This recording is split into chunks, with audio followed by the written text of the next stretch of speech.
का रे, डोळ्यात पाणी का? फक्त यासाठी रडतोयस ना की तुला माझ्याकडे अक्कलकोटला येता येत नाहीये.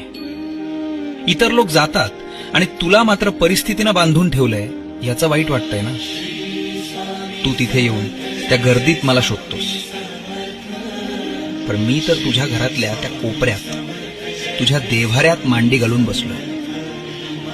बाळा, मंदिरात मी राजा म्हणून बसलोय लोकांचं गाऱ्हाणं ऐकायला, पण तुझ्या घरात मी बाप म्हणून वावरतोय तुला सांभाळायला.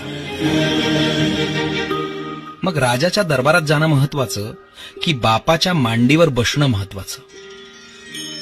त्यामुळे अक्कलकोटला येता येत नाही याची खंत करू नकोस.